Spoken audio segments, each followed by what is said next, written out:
You're a leech. You can't stay here anymore. That was my father's verdict, delivered in front of everyone at the family meeting. No hesitation, no mercy.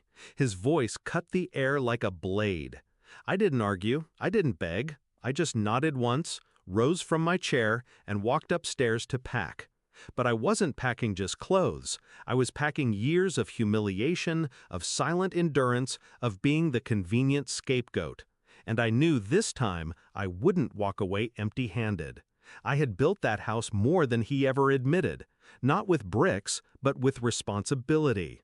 The utilities in my name, the internet bills, the streaming subscriptions, the insurance policies, even the car lease he bragged about negotiating. He let me manage it all because it was easier to dump the boring parts of adulthood on me. And I did it quietly, efficiently, never drawing attention to the fact that the whole system ticked because of me. But he mistook silence for weakness, and weakness for permanence.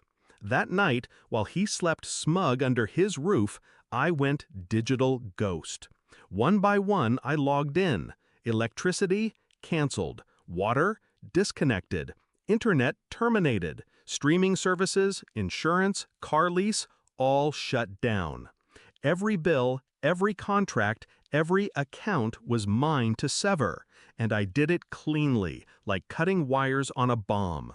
By dawn, that house was no longer his fortress. It was a shell. The next morning, my door shook with pounding fists. His voice cracked with rage. "What the hell did you do? Nothing works. The house is dead." I opened the door just wide enough to meet his eyes. Calm, cold. "I stopped leeching," I said. Flashback, I was 14 when he first called me a burden. He'd just bought himself a new watch, and when I asked for school supplies, he snarled, "You cost too much. Be grateful I even let you live here." I carried that line for years, tucked deep, unspoken, but I never forgot. So when he called me a leech at the family meeting, it wasn't a new wound, it was just the final one. His screams escalated outside my apartment. Threats, insults, promises that I'd regret this. But I didn't flinch. I knew the truth he was just beginning to taste. His control had never been his. It had been mine, hidden in plain sight, paper trails signed in my name. He thought I was disposable. He never realized I was structural. Days passed, and I heard the fallout through whispers. The fridge spoiled when the power cut. The water ran dry mid-shower. His car got towed when the lease collapsed. And the internet, his precious daily addiction, vanished into nothing. Every comfort he took for granted had my fingerprints on it.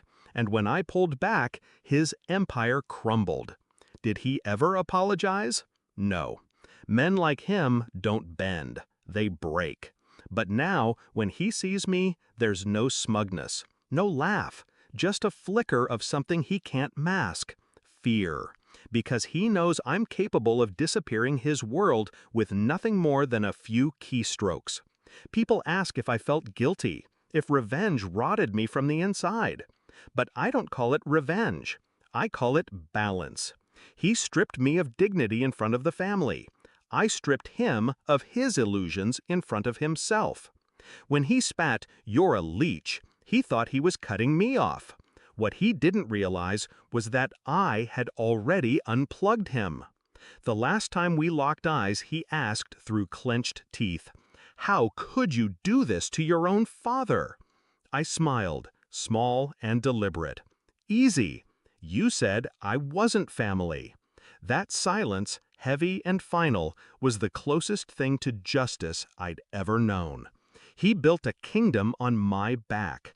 I left him in its ruins, and I walked away not as a leech, but as the one who proved he was nothing without me.